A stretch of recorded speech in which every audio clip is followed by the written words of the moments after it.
Atualmente é muito comum ouvirmos discursos que exaltam a democracia, esse sistema que tem como berço Atenas na antiga Grécia. Não é por acaso que o Partenon de Atenas se tornou um símbolo dos valores democráticos, e é o motivo por que tantos líderes visitam o lugar. Mas a Grécia Antiga também é o berço de outra conhecida, a filosofia. E o que é interessante descobrir é que alguns filósofos gregos desconfiavam bastante da democracia. Muito do que conhecemos da democracia ateniense vem dos textos diretos de Aristóteles e Platão.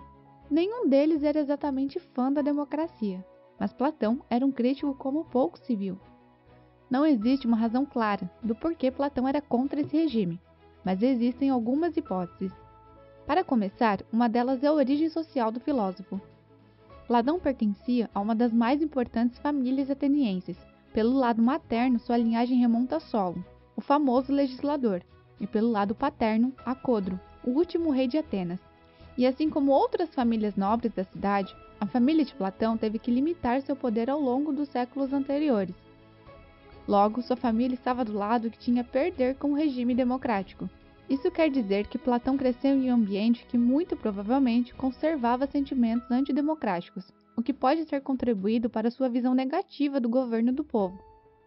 Mais tarde, ele deve ter se relacionado com outros nobres que compartilhavam das mesmas ideias. Mas esse acaba sendo um argumento muito simplista, porque Clístenes e Péricles, por exemplo, também tinham uma origem nobre, mas acabaram se tornando grandes nomes da democracia ateniense. Por outro lado, a influência de seu professor Sócrates também pode ter motivado a rejeição de Platão em relação à democracia. Para Sócrates, a democracia não era o ideal. Ele achava que para assumir um cargo público, as pessoas deveriam ser muito bem preparadas, ter um conhecimento prévio e específico para então executar um bom trabalho. Por exemplo, um bom marceneiro é aquele que conhece as técnicas da carpintaria e que sabe como aplicá-las ao trabalho de confecção de camas, mesas, cadeiras e outros objetos. É possível comparar com o que hoje em dia se chama de know-how. Sócrates acabou sendo sentenciado à morte em um tribunal popular. A verdade é que ele questionava a forma como os atenienses pensavam. Tanto quanto se pode afirmar, Sócrates foi condenado por uma série de motivos. Mas o fato é que a condenação de Sócrates deve ter feito Platão gostar ainda menos da democracia. Mas ao contrário do que se pode pensar, Platão, assim como também Sócrates, não era a favor da tirania ou dos privilégios. O que a obra de Platão traz é a defesa da necessidade de ordem e governo, e ele rejeita que a democracia possa oferecer ambos. É bom lembrar que a democracia ateniense era diferente do que conhecemos hoje.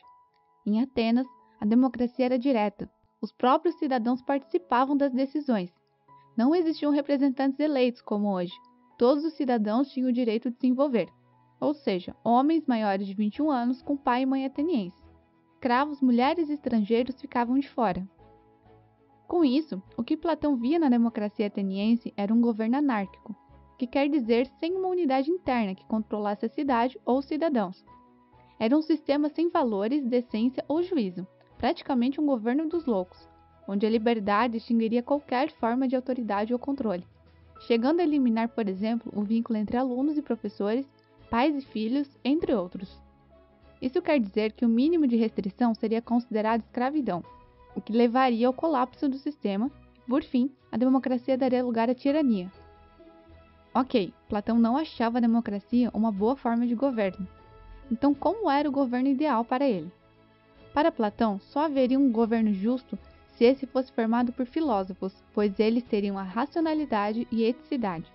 Ele considerava imprescindível para fundar uma cidade a instituição de uma elite intelectual, que seria rigorosamente educada para tomar a frente dos negócios públicos. Essa elite intelectual possuía sabedoria e conhecimento para nortear e dirigir o funcionamento da vida política nessa cidade. O discurso platônico assume ainda o aspecto de um relato de decadência, uma narrativa que tenta mostrar a sucessão das formas políticas que parte de um ponto de perfeição, que seria a cidade justa, e passa por graus intermediários de corrupção, como a democracia, a oligarquia e a democracia, até chegar à pior forma de regime, representada pela tirania. Muito obrigada por assistir, não esqueça de curtir e se inscrever no canal e compartilhe se você gostou do conteúdo.